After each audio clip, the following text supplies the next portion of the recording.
Now there was this commission that worked for like 10 years in like the early, like the 1920s, 1930s, studying all the languages, and there were like a dozen languages at least, that might work as constructed international auxiliary languages.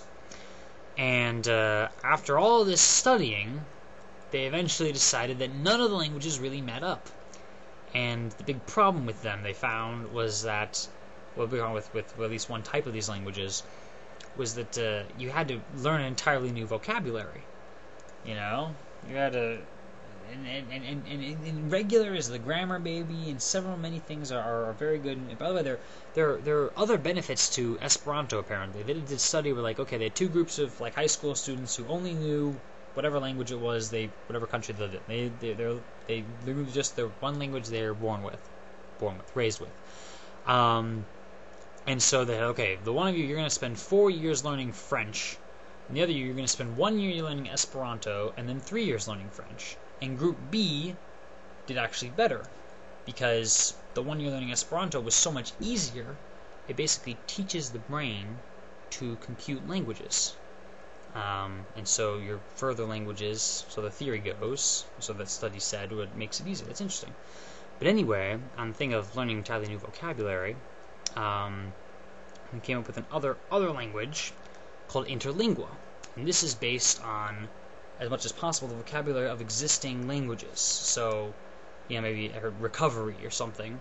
And there's like a recover or something in French, and there's recovoc in German, and they'll come up with something that sounds like all of those for interlingua, figuring that, a large number of people will be able to sort of parse out. And it's actually very interesting. I was looking at some sample text, and here's the Universal Declaration of Human Rights in interlingua. Declaration Universal del Derechos Human. That kind of looks like Declaration Universal Declaration, maybe? And so maybe the adjective comes after the word. Del, if you know any Spanish, that makes you think del of. It does mean of, doesn't it? Yeah, like del.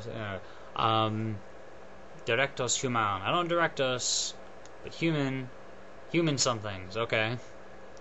Preambulo. That looks a lot like preamble. Considerante que le recognoscentia del digante inherente. So you pick up little things like inherent, a tote le membros del familia human, total the members of family human, or all the members of the human family. Oh, that's pretty interesting. You can't read it off the bat, but, I imagine it wouldn't take a whole lot to learn this stuff, provided you know one of the European languages, which they base off. I don't think they consulted Chinese, because at a certain point, the language is just too different. But most of the European languages and English and all that, they come together pretty well for this. I think that'd be great, perhaps for the European Union or something, to do something along those lines. And then, on the far end of things that hardly anyone speaks, there's Lojban, as I think it's pronounced.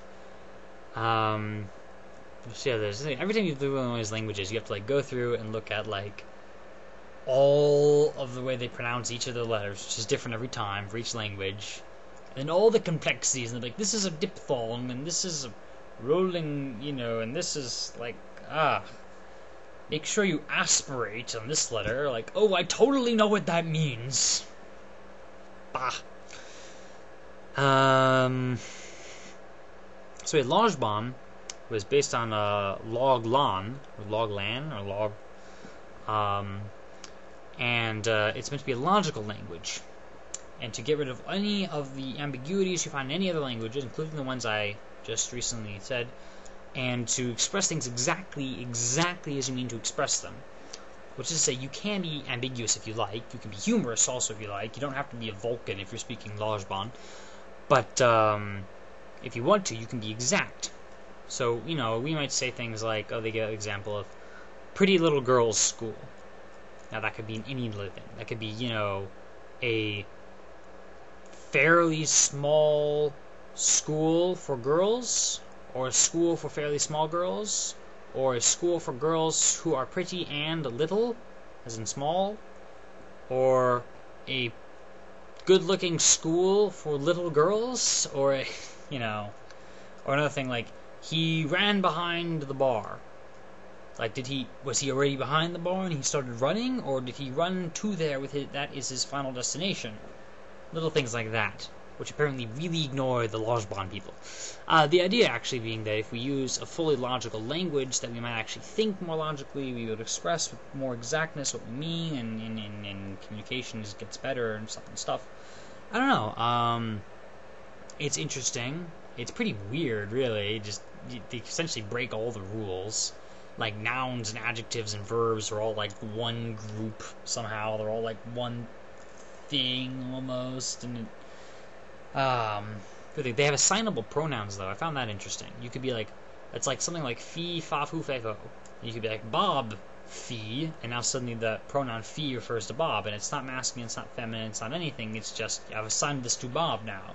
Or you could assign it to your cat or to planet Earth or whatever. And it stays assigned until you either unassign it or you stop talking. That's pretty interesting. So yeah. So those are 4 big things. Actually, no one really speaks Lojban. But I want to mention anyway. So there's Esperanto, Ido, Interlingua, and the continuing quest to get everyone to speak on the side, being bilingual and all, to have this extra language which we can all say and all unlearn pretty easily, and then, we break down the barriers of communication or something like that. It's an interesting idea, and I hope it gets off the ground at some point, because they've been talking about this for more than a century now. We're working on it, and there's an incredible inertia problem. I mean, the only reason you ever want to learn a language is because other people speak that language, so that when that language is in its infancy, it's very hard to convince anyone to learn to speak it. Maybe I'll make a language someday. That'd be cool. Thanks for watching. See you later.